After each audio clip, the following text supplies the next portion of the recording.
Hello students, we are discussing chapter first of the class 11th chemistry. The name of chapter is some basic concept of chemistry. In the last lecture, we discussed on significant figure or rules to determining the number of significant figure.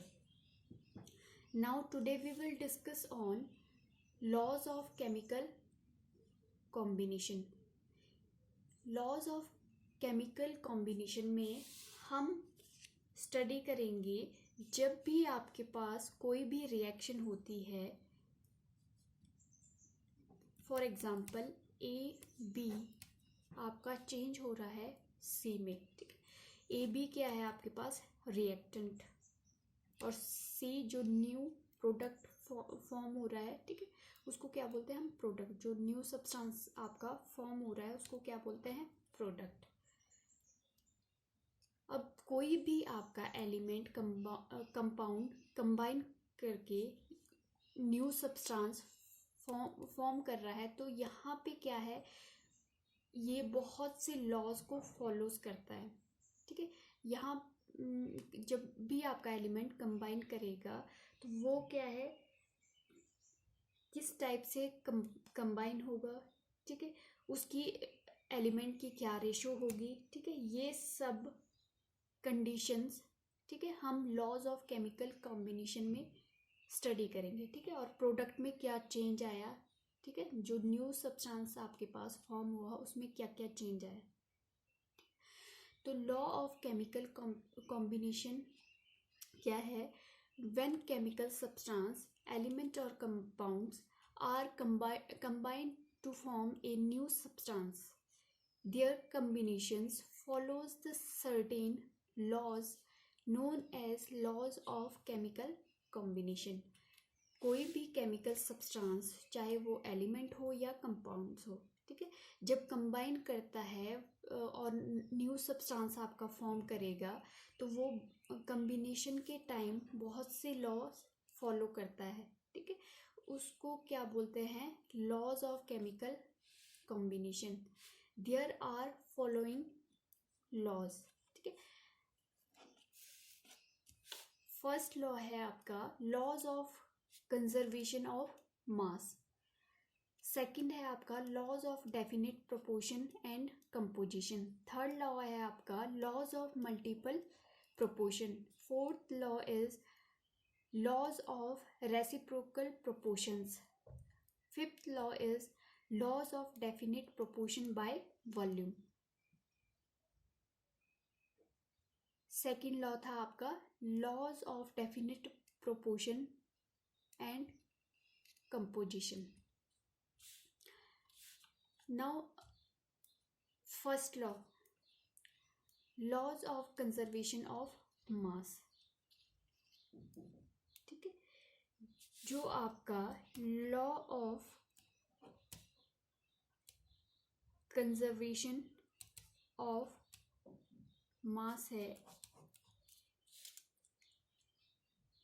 It is given by एंटिनो लिवोइजर, ठीक है। ये किसने दिया था, एंटिनो लिवोइजर ने, ठीक है।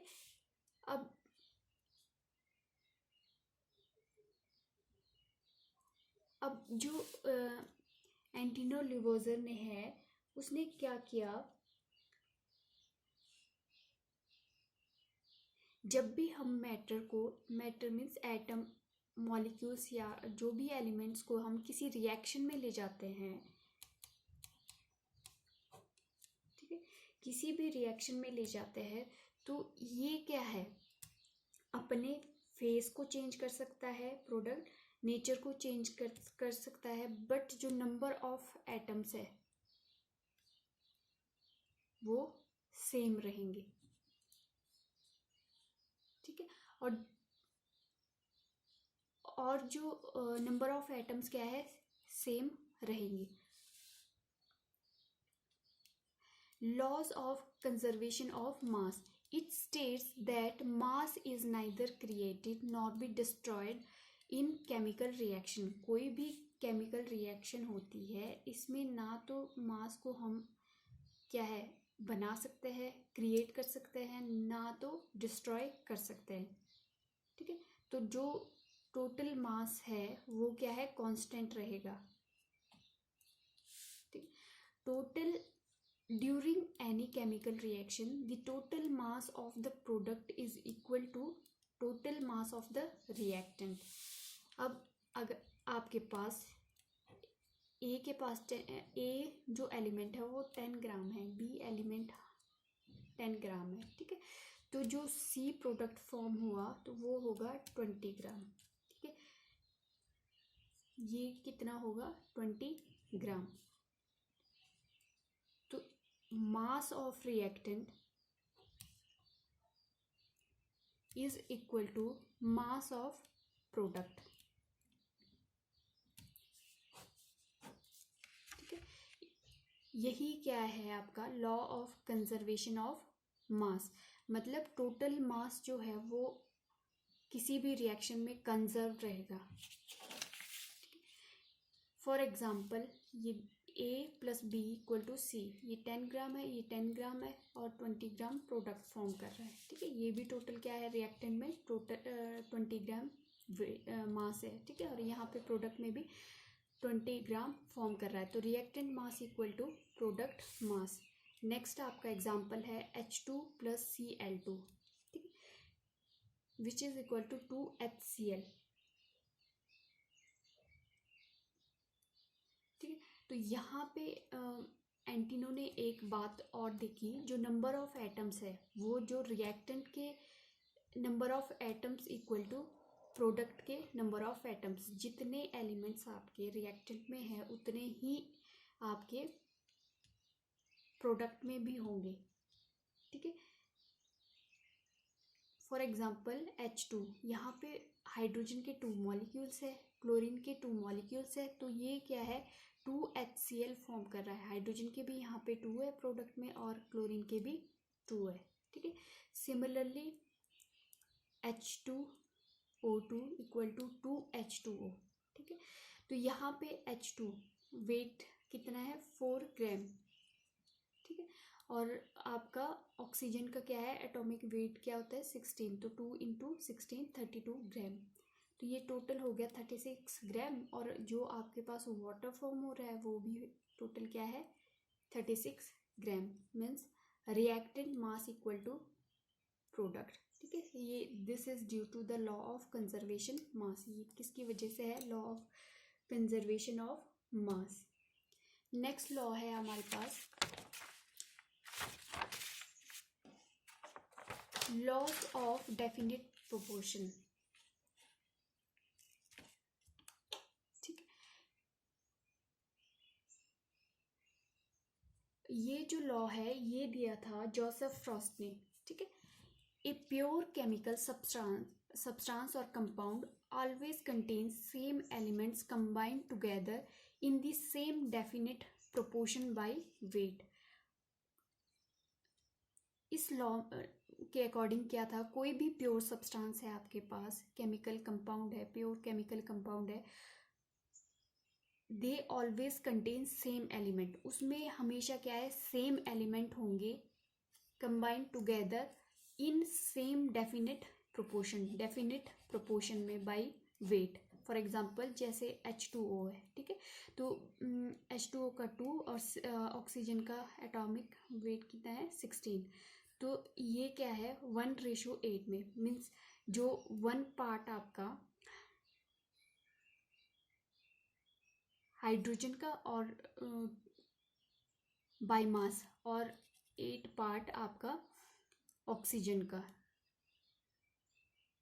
ठीक है, बाय मास, ये है आपका बाय मास। ठीक है, different sample of pure chemical substance always contain same proportion of element by mass. ठीक है, एंटिनो ने क्या किया, वो वर्क कर रहे थे क्यूप्रिक कार्बोनेट पे। ठीक है, अब इन्होंने क्या देखा, जो क्यूप्रिक कार्बोनेट है, पहले तो उन्होंने नेचुरल सैंपल लिया। ठीक है, उसमें परसेंटेज देखी। ठीक है, क्यूप्रिक कार्बोनेट CuCO3, ठीक है।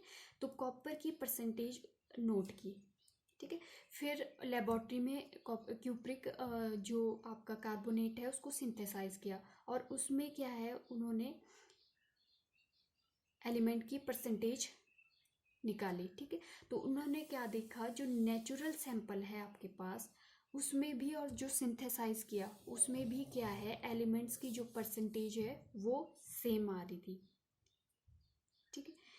It means what ever the source of the compounds may be the elements combined in the fixed ratio by the weight and volume। अब उन्होंने क्या बोला, चाहे कोई भी सोर्स हो पर आपका जो एलिमेंट कंबाइन करेगा वो फिक्स्ड रेशो में बाय वेट भी और बाय वॉल्यूम भी आपका कंबाइन करेगा, ठीक है। फॉर एग्जांपल अगर आपके पास H2O है, चाहे आप टैप का वाटर ले लो, रिवर का ले लो, चाहे सी वाटर ले लो, ठीक है। इसमें क्या है, जो परसेंटेज बाय वॉल्यूम 2:1 हो गए, हाइड्रोजन के 2 पार्ट होंगे और ऑक्सीजन का 1 पार्ट होगा, ठीक है। और परसेंटेज बाय मास H2O 2:16, ठीक है। तो ये आ जाएगा 1:8। तो आपका क्या है, 1 पार्ट हाइड्रोजन का होगा, 8 पार्ट आपके ऑक्सीजन का होगा, ठीक है, बाय वेट। बट इसमें क्या है, लिमिटेशन है, ठीक है। लिमिटेशन क्या है, not applicable for the element exist in isotope. ये उनके लिए एप्लीकेबल नहीं है जिन एलिमेंट्स के आइसोटोप्स होते हैं। द एलिमेंट्स में combine in the same ratio but the compound formed में बी डिफरेंट।